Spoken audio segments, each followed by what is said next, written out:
Good to have you back with us here on Ed Schultz News and Commentary. I want to talk with Mitch Ceasar, who's the chairman of the Broward Democratic Party in Florida and also the former Florida Democratic Party chair. Mitch, good to have you with us again. Thanks, Ed. Love to be with you. You know, if I had to make a prediction right now, I'd say that Cruz has got a good shot at Iowa, but I think Trump will run the table from there. The rest of them are trying to save face, or they're just hanging around in case there's some kind of political nuclear situation where they might be able to have some kind of surges. How do you see it? Big picture, what does it look like to you?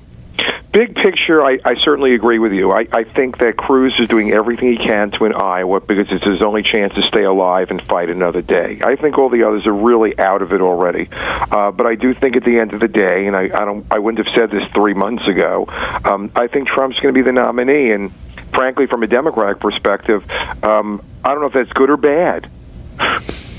Why do you say that? Because is Trump actually appealing to independent Democratic leading voters because of some of his issues on trade and this theme of political correctness he seems to strike? Well, I think it's a little several different things. One is that, yes, he's appealing to some, but not many. And, of course, I think the last poll I saw, 24% or something like that of Republican voters said they'd never vote for Trump. So that's very encouraging for my side of the aisle. But what's interesting is that we have to see whether he energizes people who've never voted before. And that really isn't so much Democrats, but it's independents and Republicans.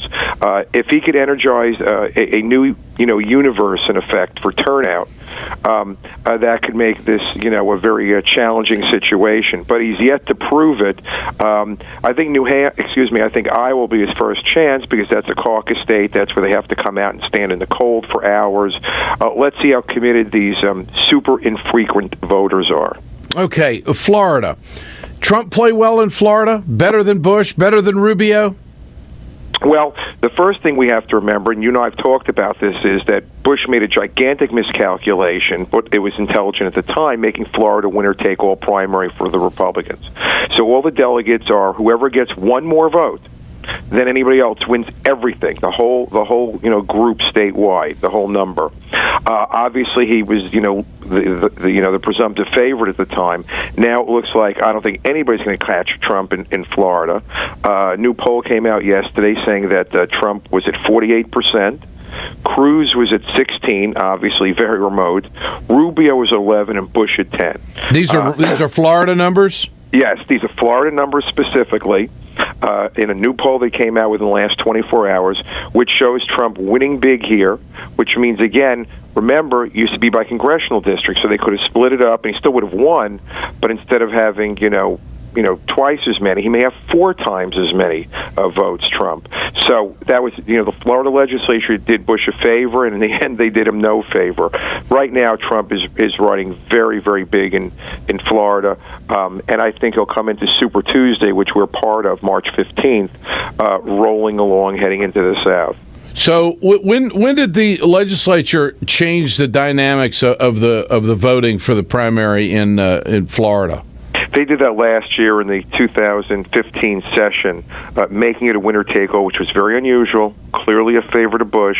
And I guess they felt, even if there was some Rubio supporters who's so far behind, he's a very remote third, they felt, well, at least then it'll go to Rubio if he makes his move, as some people thought he would.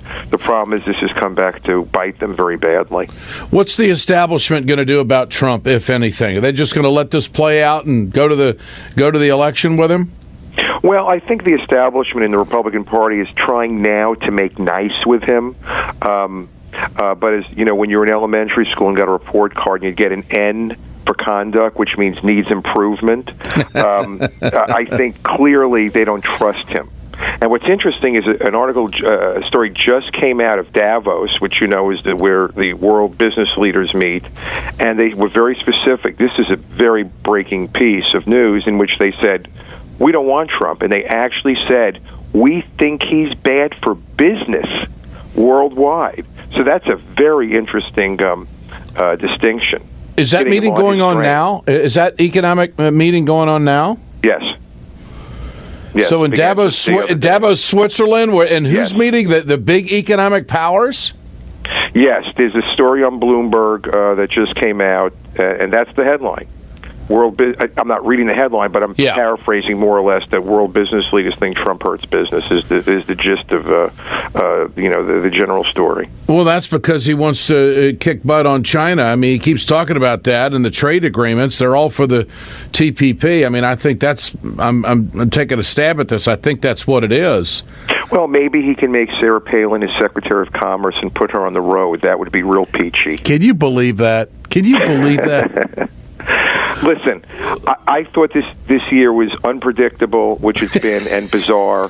It's got much more. It's a marriage made in reality heaven, and the problem is for the country is that passing off a reality show as a presidential election hurts America.